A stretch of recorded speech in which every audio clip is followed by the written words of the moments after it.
ค่ะกราบสวัสดีเอฟซีทั้งช่องของสงกรานต์นะคะมื้อนี้จะมีแนวทางพอบ่ประสงค์ออกนามวันที่16กรกฎาคม69นะคะมาฝากนะคะพี่น้องคือวันที่1กรกฎาคม69พอบ่ประสงค์ออกนามบ่ผิดหวังค่ะเพิ่นจับคู่หาเก้านะคะออกเก้าหานะคะเพิ่นวิ่งห้ากับหกกับมาน้ำกันทั้งสองเลยค่ะพี่น้องนี่ค่ะจับคู่59ออก9 5นะคะสุดยอดค่ะส่วนเลขวิ่งถ้าเป็นสายรูดสายวิ่งให้หากับมาหาเก้าให้6กับไป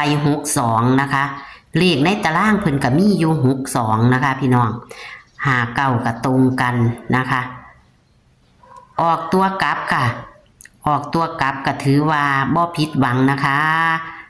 พี่น้องงวดนี้งวดประจำวันที่16กรกฎาคม69พอกะมีมาฝากแล้วนะคะก็ขอกดไลค์กดแชร์ให้กับพอบ่ประสงค์ออกนามและก็ช่องของสงกรานต์เด้อค่ะเป็นกำลังใจให้กันนะคะเป็นกำลังใจให้กันถ้าอยากให้น้ำชากาแฟก็ทักมาได้ค่ะ16กรกฎาคม69นี่จะเป็นตัวใดเฮาไปรับชมรับฟังกันได้เลยค่ะสวัสดีค่ะพ่อดีไม่ได้ค่ะมื้อนี้จะมาเอาของรัฐบาลไทยก่อนล่ะจังเอาของตำลาวต่อเนาะค่ะพอสะดวกบ่บอกว่าถ้ารับสายเขาแต่ละได้โทรกลับหาย่ายนั่นแหละโอ้ค่ะเพราะว่ารัฐบาลไทยพ่อกับเขาอยู่หาเก้าเนาะออกเก้าหาก็ถือว่าเขาเนาะค่ะเขาต้องเลขวิ่งนั่นเขาเทิงบนเทิงล่างเลยค่ะสุดยอดค่ะสุดยอดละให้หากับมาหาเก้าหาให้หกกับไป62เนาะบนล่างเลยตารางมันมีหมดเลยเลขในตารางกับมีหมดแต่ว่าเฮากับว่ามันสิเข้าหา1เนาะพ่อบ่แม่นมันมาทั้งพ่อเยอะเพราะว่าทั้งพ่อบ่มีหา1มันก็เลยมาอยู่ทั้งพ่อเยอะโอ้ยแน่นอนอยู่ค่ะแน่นอนอยู่พ่อเอาเลยเอาเลขในตารางเลย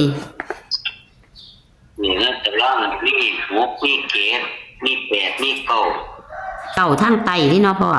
บ่9อยู่เท่าบนนั่นล่ะ4ตัวโหเป็น4ตัว9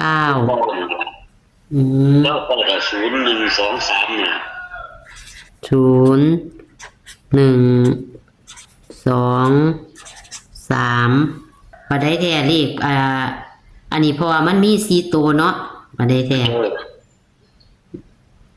มันบ่คือกันตัววิ่งค่ะตัววิ่ง6กับ7วิ่ง6กับ7จับคู่เลยพ่อจับคู่มี60 61เก็บ1เก็บ2 92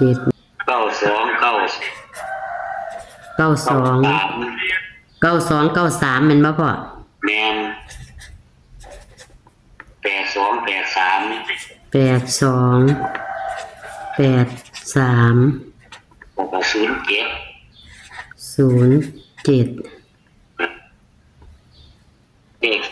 เลข3ตัว4ชุด3ตัว4ชุดมีหยังแน่พ่อ160 261อันนี้ก็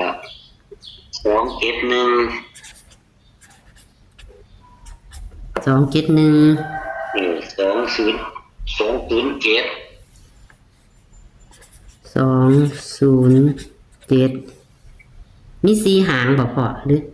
มี4หางบางหันก็ให้0 5 9เนาะบางหันเนาะเนี่ยก กับตัดลินกะออกหาเก้าเก้าหาตัวนิ่นตัวใดพ่อเลขวิ่งเลขแลน วิ่งไอ้วิ่งหกกับเจ็ด ขาดตัวนิ่น เน้นหก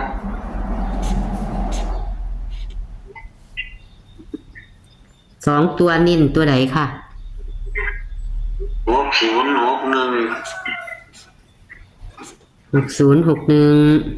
ออกบรรยากาศเจ็ดหนึ่ง 71 เก้าสาม 93 07นะ นิ่น4หาง เลข3ตัวดิพ่อ สามตัวนี่ล่ะอัน160 160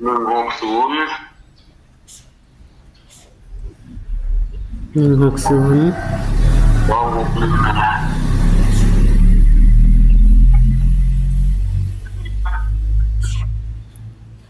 นิ่น2หางแมันบ่พ่อเลข แม่ 3 น ส่วนเลข2ตัวจังนิ่น4หางเนาะค่ะ ครับ อาจจะท้วนนะคะ เลขวิ่งมี6กับ7เนาะพ่อ แม่น วิ่งรูด6จับคู่60 61 71 72 92 93 82 83 07 เน้นที่60 61 71 93 07แม่นบ่พ่อ แม่น เลข3ตัว160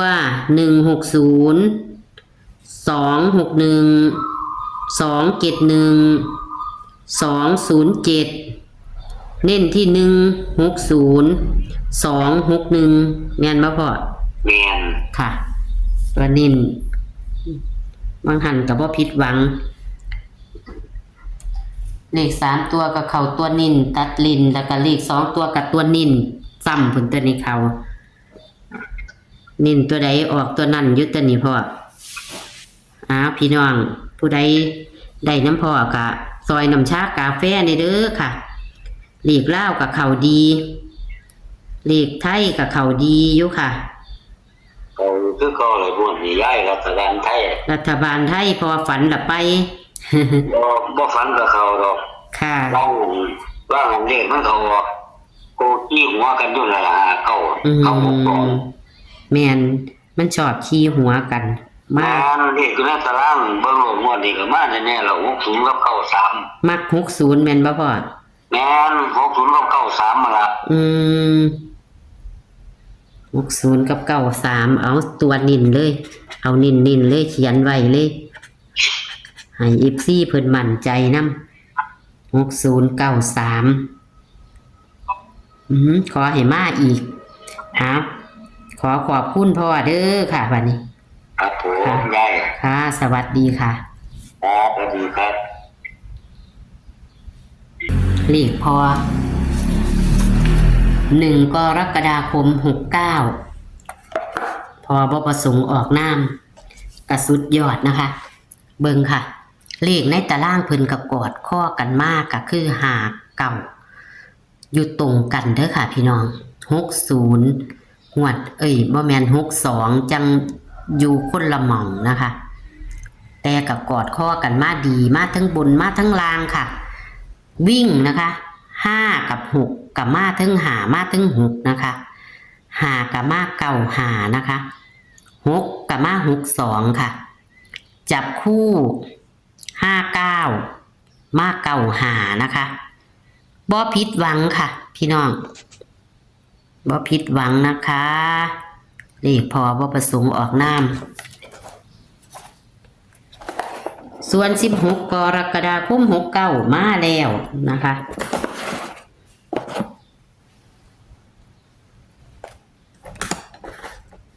ขอตีตารางแป๊บหนึ่งค่ะบ่ได้ตีตารางไว้นี่ค่ะเลขในตารางก็กอดข้อกันมาดีเด้อค่ะเลขวิ่งเพิ่นวังหันกะมาทั้ง2แต่วิ่งรูดมือนี้วันที่ 6กรกฎาคม69วิ่งรูดคือ6นะคะให้6กับ7เน้นที่6จับคู่ค่ะพี่น้องจับคู่มี9หางเน้นๆก็คือ6093เด้อค่ะ6093พอมั่นใจว่างวดนี้ก็จะมาอีกพี่น้องส่วนเลข3ตัว160 261 271 207เน้นๆขึ้น160และก็261นะคะพี่น้องไปชนกับอาจารย์ใดกับเบิงเอาเด้อค่ะนี่คือ16กรกฎาคม69นะคะแคปหน้าจอค่ะเพิ่นมั่นใจ2หางเด้อค่ะพี่น้องนี่ค่ะจังใดก็มาว่าสั่นว่าเอาขอให้โชคให้มานก็พอบ่ประสงค์ออกน้ำอีกงวดประจำวันที่16กรกฎาคม69ค่ะคลิปนี้ก็ขอฝากไว้ซ้ำนี้ค่ะเป็นแนวทางรัฐบาลไทยเด้อค่ะโชคมันค่ะสวัสดีค่ะ